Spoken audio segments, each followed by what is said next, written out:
Olá, amigos. Eu sou Solomar Rockenbach e apresento o programa Uma Janela para a Cidade.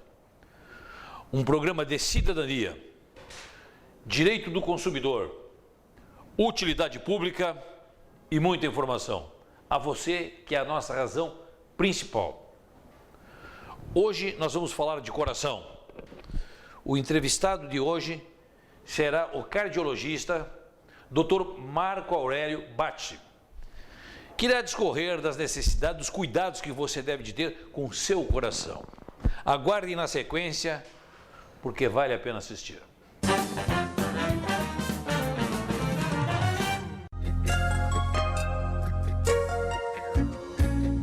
A carência de doadores de órgãos ainda é o grande obstáculo para a efetivação de transplantes no Brasil.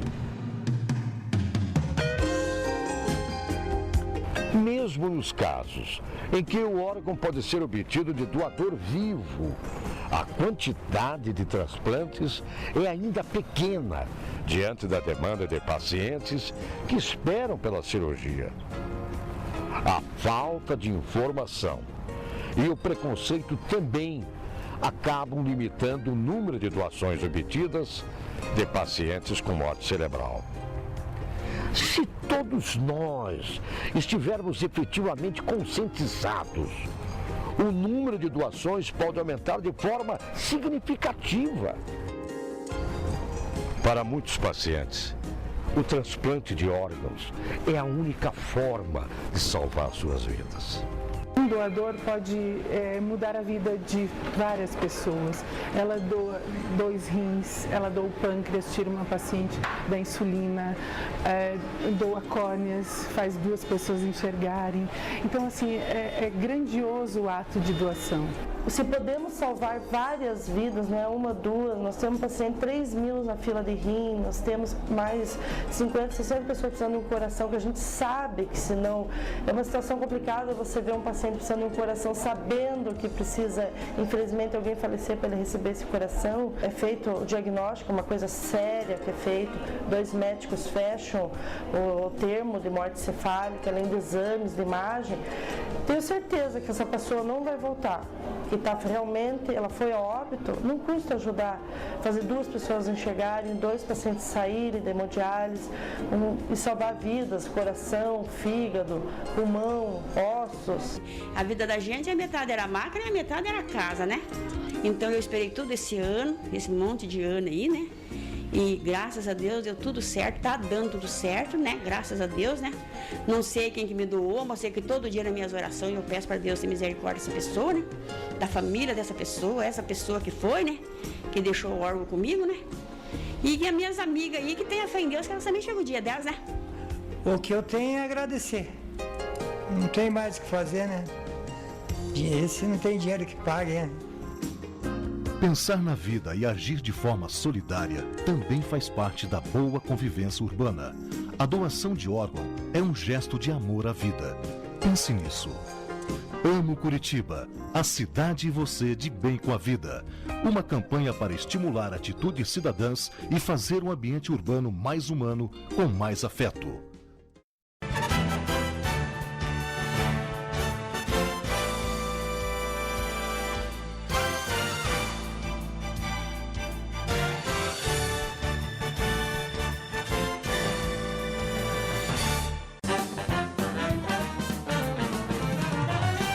Olá, amigos. Hoje nós vamos falar de coração, porque o nosso entrevistado é o cardiologista Dr. Marco Aurélio, que irá conversar um pouquinho conosco a respeito de como o pessoal vem se tratando e cuidando de sua saúde. Doutor, na sua opinião, de forma geral, o pessoal vem se preocupando em realizar os check-ups no sentido de ver como é que anda o seu coração? Solomar, hoje em dia as pessoas realmente vêm se preocupando. Por quê? Porque nós estamos vendo que as doenças do coração estão acometendo as pessoas numa idade mais precoce.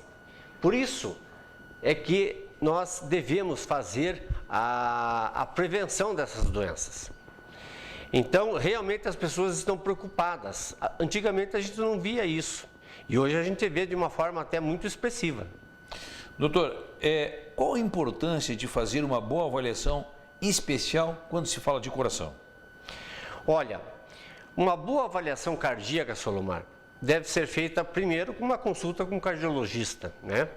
Pode ser um clínico geral também, ele também pode fazer uma consulta preventiva, mas de preferência com um cardiologista. É feita uma consulta cardiológica, o cardiologista faz um eletrocardiograma numa primeira consulta, isso é obrigatório, né? E também existem outros tipos de exames, como o teste de esforço, teste ergométrico. Se você quiser liberar para fazer atividade física, há necessidade de ser feito um teste de esforço, um teste ergométrico.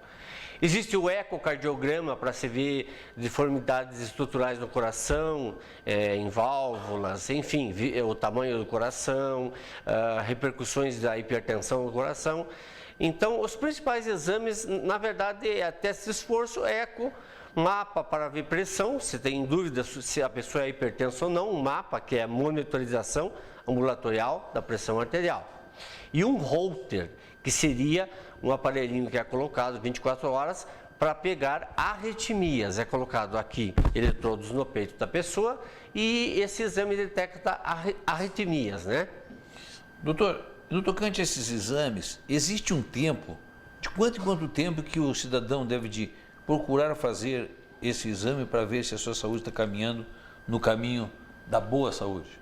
Solomar, veja, se todos os exames que foram feitos numa primeira consulta forem normais, essa pessoa pode retornar em um ano, a cada ano fazer esses exames. Se essa pessoa for já uma pessoa que tenha doenças, que seja diabética, hipertensa ou que tenha outros fatores de risco mais importantes, essa consulta pode ser feita a cada 6 meses ou até cada 3 a 4 meses. Outro assunto importante também, para levar aqui se nos assiste, doutor, geralmente quando se trata de coração, tem-se na ideia que a partir dos 35 que devemos ter essa preocupação. É aconselhável também o jovem fazer esse exame para prever futuros inconvenientes em seu coração? Com certeza. Hoje em dia eu acho que não dá para você liberar um jovem para fazer atividade física numa academia sem ter um teste de esforço, porque é uma segurança para o médico e para o jovem. E não só o teste de esforço, eu acho que o ecocardiograma também, porque o eco e o teste, os dois se complementam. E com isso o médico pode fazer um atestado e dando segurança à pessoa a fazer o exercício. Doutor, o senhor falou ecocardiograma. O que significa esse ecocardiograma de uma forma mais clara, mais fácil do pessoal entender? O ecocardiograma é como se fosse uma ecografia, né? A gestante, quando vai fazer a ecografia para ver o seu bebê, então é a mesma coisa. Você vai fazer um eco, só que do coração, por isso cardiograma.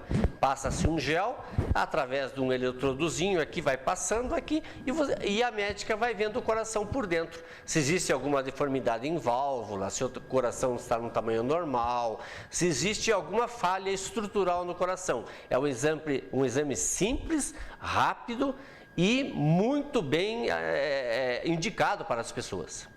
Doutor, agora existe alguns exames de maior complexidade. Quando se fala de coração, qual o exame mais complexo que é realizado hoje pela medicina? Bom, eu acredito que o exame mais assim, agressivo, não que seja agressivo, esse termo não deve ser usado, mas o exame completo seria o cateterismo cardíaco.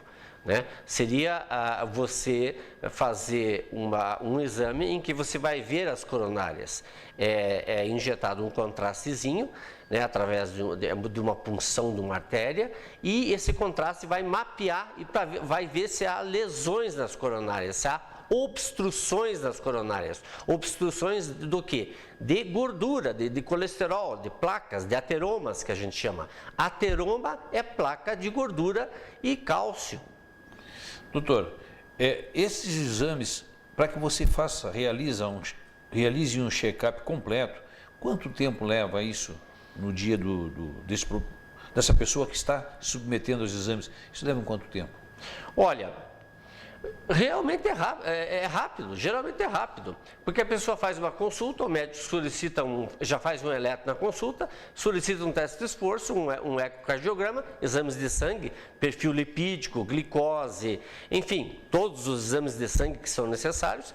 Esse indivíduo vai ao laboratório em jejum, colhe os exames de sangue, marca o ecocardiograma, o teste de esforço. Acredito que em uma semana esse indivíduo, em 1 a 2 semanas, tem um resultado e leva para o seu médico. E alguns desses exames, no que tange ao check-up cardíaco, doutor, causa algum mal-estar ao paciente? E existem outros exames também que eu acabei não citando, que seria a cintilografia miocárdica e seria também a angiotomografia das coronárias, ou angiotomografia cardíaca. Esses exames também são exames um pouquinho mais elaborados e em que se injeta substâncias, né?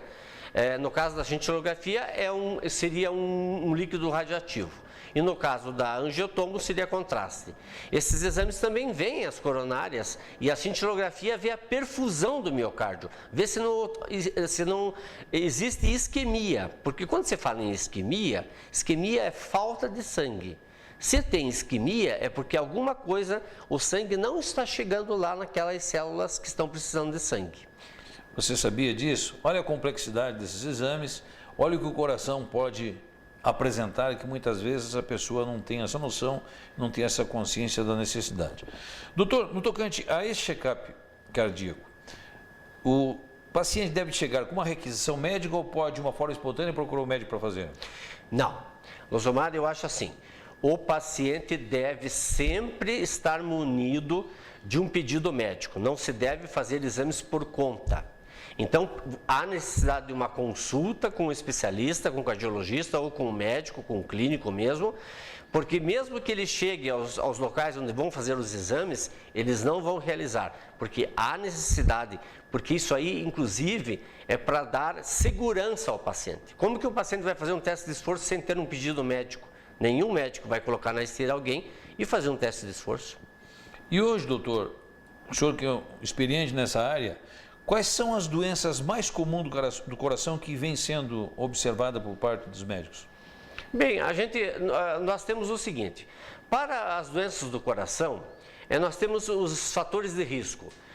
Os fatores de risco são obesidade, sedentarismo, estresse, colesterol alto, hipertensão, diabetes. Todos esses fatores de risco que propiciam o aparecimento das doenças no coração. Então, há necessidade de um controle desses fatores de risco. Por isso que a pessoa deve ir ao médico para receber toda a orientação e tentar eliminar os fatores de risco. O tabagismo, que eu acabei não citando também, a pessoa tem que parar de fumar, mas para isso precisa de um profissional médico, precisa de ajuda para que se controle os fatores de risco e para que esse coração permaneça saudável e não fique doente. Você sabia? É interessante e aqui é um momento da gente mostrar e levar a você conhecimento sobre o nosso coração. Doutor, o que significa, doutor, a síndrome do coração partido? O que é isso? A síndrome do coração partido é o seguinte, isso há um tempo atrás no Japão, foi descrito mulheres, principalmente em mulheres, mas pode acontecer em homens, né? Quando recebem uma notícia ruim ou uma notícia boa até, as pessoas sentem dor no peito e vão ao pronto-socorro achando que estão sofrendo de alguma coisa cardíaca. Chegando lá, fazem seus exames e verifica-se que está tudo bem, né? Então, essa é a síndrome do coração partido. Ainda bem que é uma síndrome que não é tão má assim, porque na verdade é mais aquele susto, né, doutor? É mais o susto. Hoje também, doutor, isso tem aumentado o caso de jovens com problemas cardíacos. Isso é uma realidade? É uma realidade. É uma realidade por quê? Porque os fatores de risco, principalmente a alimentação nossa e a falta de exercício, têm contribuído muito para o aparecimento das doenças hipertensão arterial, diabetes e a obesidade, a nossa, já é uma epidemia pública no Brasil. Então, as pessoas não estão fazendo exercício. Então, consequentemente, os jovens vão ficando doentes mais cedo do que antigamente. E no tocante também ao coração, já que o senhor comentou do coração da mulher, do homem, o coração da mulher deve ter os cuidados também semelhantes do homem ou deve ter algum cuidado especial, doutor? Olha, os cuidados são os mesmos. Eu acho que volto a repetir, nos fatores de risco, né? Tabagismo, colesterol, dieta, exercício. Mas na mulher existe uma peculiaridade. elas têm, quando tem infarto, o infarto geralmente é um pouquinho mais grave nas mulheres, por vários fatores, alguns acham até por fatores hormonais. Então, na mulher, a doença coronariana, o infarto agudo do miocárdio, ele tende a ser um pouquinho mais grave do que nos homens. E existe alguma maneira, como a gente prevenir sobre o infarto do miocárdio? Existe algum cuidado que nós devemos ter no sentido de prevenir isso aí que ocorra? Existe. Eu acho que a prevenção é a palavra-chave.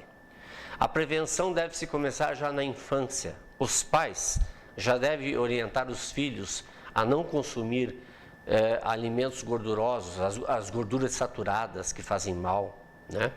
A estimular os jovens a praticar exercícios, crianças que não fiquem em computadores o dia inteiro. Então, a prevenção começa desde a infância. Os pais têm que orientar na alimentação e também na prática de exercícios físicos. Você sabia?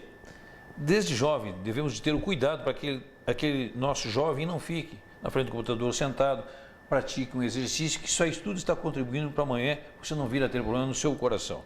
Doutor, a hipertensão, ela também está presente hoje em grande número de brasileiros. Como prevenir a hipertensão e o que é a hipertensão, doutor? Bem, Luzmar, a hipertensão é definida pelo seguinte aspecto. Pessoas que tenham índices de pressão máxima, nós chamamos de sistólica, mas é a pressão máxima, acima de 140, e a mínima, pressão acima de 90, então, 140 por 90 é o limite da pressão, que aliás já é uma pressão normal alta, já é considerado como alta. Então a pressão ela tem que ser menor do que 140 por 90. Então, todo mundo fala, a pressão deve ser 120 por 80. Da onde tiraram isso? É que quem criou os aparelhos que aferiam a pressão, verificaram que a maior parte da população tinha 120 por 80. Então, ficou isso, né, como um mito, 120 por 80. Mas, por exemplo, 11 por 7 em termos populares, 10 por 7 as mulheres têm pressão baixa, 12 por 7, 12 por 8, 13 por 8, é normal. Ela tem que variar dentro desta variação. Acima de 140 por 90 não deve variar. E a partir do momento que a pressão estiver elevada acima desses índices, doutor, como controlar isso? Primeiramente, o médico pode fazer um tratamento não farmacológico. Ele pode optar por dar exercício físico aeróbico a essa pessoa, para que pratique exercício físico aeróbico, e também na restrição de sódio, cloreto de sódio. O sódio faz com que a artéria contraia. Contraindo a artéria, aumenta a pressão. Então, o sal na comida deve ser diminuído. Devemos comer menos do que 3 gramas de sal por dia. E também, doutor, ouve-se no meio não médico que o vinho faz bem para o coração. Isso é uma verdade, doutor? Olha, o vinho, realmente, ele tem na sua composição substâncias que são chamadas de flavonoides.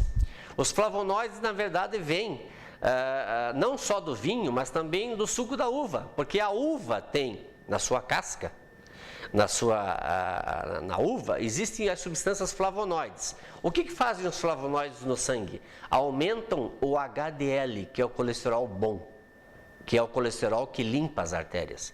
Enquanto que o LDL é o colesterol ruim, que suja as artérias. Porque o colesterol ruim são pequenas partículas que vão se depositando.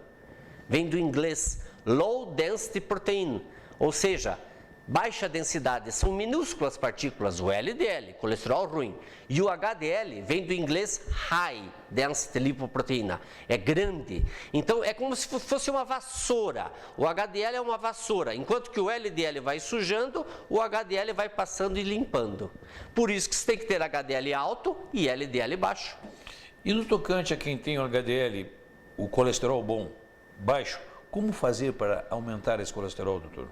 O exercício aumenta o HDL e baixa o LDL. Exercício. Então, coração gosta de exercício. tanto exercício amoroso, né, para fortalecer o ego da pessoa, como exercício físico para manter ele funcionando. Com certeza. Doutor, qual a diferença entre derrame e AVC? Existe uma diferença? Veja, derrame é um termo popular em que as pessoas adotam, né? Então a pessoa teve um derrame. E AVC já é um termo médico, acidente vascular cerebral. Ele pode ser hemorrágico pela ruptura de um aneurisma, daí é grave, é gravíssimo, ou ele pode ser isquêmico, ou seja, por o fechamento de uma artéria, por um ateroma, por um coágulo. Se for isquêmico, existem substâncias que, se a pessoa chegar até um certo tempo no pronto-socorro, até 4 horas, pode ser feitas substâncias que dissolvem esse coágulo e essa pessoa vai ter menos sequelas ou até nem vai ter sequelas. Enquanto que o hemorrágico geralmente é cirúrgico. O neurocirurgião vai ter que clipar o aneurisma. E no tocante ao acontecimento de AVC, quais os mais frequentes AVCs que ocorrem hoje? Quais os mais comuns, doutor? Graças a Deus, os mais comuns são os isquêmicos. Os hemorrágicos são em menor quantidade. E também seria importante nós levarmos aqueles que nos assistem, doutor, se existe alguns sintomas antes de ocorrer um AVC que o paciente possa sentir e se preocupar com o AVC. Veja, eu acho que uma cefaleia intensa que não passe, perda de força muscular em braço, em pernas, pessoas que não conseguem segurar objetos, pessoas que notam que não têm equilíbrio, que não conseguem chegar nos objetos, né? Pessoas que têm formigamento, junto com perda de força muscular, formigamento em face, em braços, em pernas, né? A gente chama de dimídio, né? Pega o dimídio esquerdo, o dimídio direito. Pessoas que têm desvio da rima bucal, às vezes. Pessoas que não conseguem conversar, as palavras saem atrapalhadas. Então, isso são sintomas, confusão mental. Então, isso são sintomas que devem ser valorizados e essa pessoa deve ser conduzida a um pronto-socorro para ser atendido. E como que é feito o diagnóstico de uma pessoa que está próxima a sofrer um AVC, doutor? Existe uma maneira de fazer esse diagnóstico? O diagnóstico, geralmente quando a pessoa chega a um pronto-socorro, o diagnóstico já é feito clinicamente. Chama-se o neurologista, já é feito o diagnóstico clínico, já se institui o tratamento, né? E posteriormente essa pessoa já vai para uma tomografia computadorizada, uma ressonância magnética, que já vai dizer se é hemorrágico ou se é isquêmico. E no tocante, esse tratamento, existindo uma perspectiva de pode vir a ocorrer o AVC, existe um tratamento para que isso não ocorra, doutor? Veja, pessoas que já tiveram AVC tem que se procurar a causa. Existem algumas causas que provocam, então você tem que eliminar as causas. E existem substâncias que afinam o sangue, né? Nós temos a própria aspirina, nós temos hoje em dia vários remédios que são antiagregantes plaquetários, ou seja, eles não deixam formar coágulos no sangue, não deixam entupir as artérias. Então existem vários medicamentos à disposição. Então esses medicamentos, eles podem prevenir realmente novos casos de AVC. Doutor, e a gente ouve muito falar também a respeito do coração, que às vezes é necessário afinar o sangue. E no meio popular recomenda-se o uso da melhora infantil. Isso não é prejudicial? Isso pode ser usado continuamente ou é prejudicial à saúde? Isso só deve ser usado sob prescrição médica, jamais se automedicar. Por quê? Porque esses medicamentos não são inócuos totalmente. A aspirina pode provocar gastrite, úlcera, a aspirina pode provocar sangramentos, tem gente que é alérgica ao ácido acetilsalicílico, que pode provocar inclusive edema de glote ou inclusive reações alérgicas no corpo. Então, qualquer tipo de medicamento, somente médico deve receitar, com receita médica, jamais se automedicar. Jamais ir atrás de parentes, de vizinhos, tome isso, tome aquilo. Não, é com receita médica, fazer uma consulta. Doutor, isso é interessante que aqueles que nos assistem prestem atenção, porque muitas vezes se automedicam e acabam, em vez de minimizando o problema, complicando esse problema, fazendo com que ele se torne mais grave. Hoje existe, o senhor é o médico do Hospital do Coração, existe uma parceria com o Vita Batel. Quais os exames realizados, os procedimentos que vocês fazem hoje no que tange ao coração, doutor? No nosso hospital, nós temos a maioria dos exames. Então, o indivíduo que chega ao hospital, ele prontamente ele é tratado, né? A parceria com o Hospital do Coração, com o Vita Batel, é uma parceria com 2 hospitais de renome em Curitiba, né? Então, eu sempre digo, nós trabalhamos em equipe, e isso é muito bom. Nós temos profissionais de alto gabarito, com formação boa. Então, as pessoas devem procurar realmente, quando sentirem algum sintoma, não esperar em casa, devem se dirigir ao hospital. Por quê? Porque nós do Hospital do Coração e nós do Vita Batel, nós temos uma equipe muito boa que certamente vai trazer o melhor tratamento para a pessoa. Doutor, e no caso, como o paciente, o cidadão normal, pode entrar, fazer um contato com o hospital? Veja, o hospital ele tem site, o hospital tem um site também que pode ser acessado, né? O hospital tem telefone, o telefone do hospital, né? Tanto do Vita quanto do Hospital do Coração. Existe também, nós temos também várias placas ao redor ali do hospital indicando a localização para as pessoas que cheguem próximo ao hospital já se dirijam ao hospital. Então existe toda uma gama de informações, mas eu acho que isso tudo as pessoas já devem ter em casa, já em alguma cadernetinha na sua agenda, o telefone, aonde que fica o hospital, enfim. E hoje nós temos o nosso famoso celular, né? Todo mundo tem o celular em que coloca o nome da instituição e que você vai tranquilamente, te leva até o local que deve ser chegado. Doutor, uma pergunta que eu gostaria de fazer, o hospital, o Vita, quanto o Hospital do Coração, são hospital particular, não são? Sim. E como fazer? Ele atende o cidadão que utiliza o SUS? Veja, nós atendemos particulares e os convênios, né? Alguns convênios. Nem todos os convênios, mas a maioria dos convênios. Claro que se uma pessoa chegar ao hospital passando mal, mesmo que a pessoa seja, que não tenha nenhum convênio ou que não possa pagar particular, se for uma doença assim que exija realmente um pronto atendimento, essa pessoa não vai ficar sem atendimento, porque é a obrigação do médico de dar assistência a um caso que seja mais grave. Doutor, infelizmente nosso tempo de televisão ele é limitado. Nós gostaríamos de deixar aqui para suas considerações finais. Esperamos ter levado informação a você, principalmente naquilo que atinge o coração. Suas considerações finais, doutor. Eu gostaria de agradecer pela entrevista e gostaria de desejar a todos bastante saúde, porque a saúde é o bem mais precioso que nós podemos ter. Só com ela que nós podemos realizar as coisas. Então, eu deixo uma mensagem. Façam prevenção, procurem os médicos, façam exames, vejam como está a sua saúde.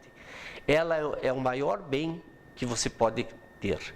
Então eu deixo essa mensagem e deixo também uma mensagem dizendo que nós, do Grupo Vita e do Grupo do Hospital do Coração, estamos à disposição para atendê-los da melhor maneira possível.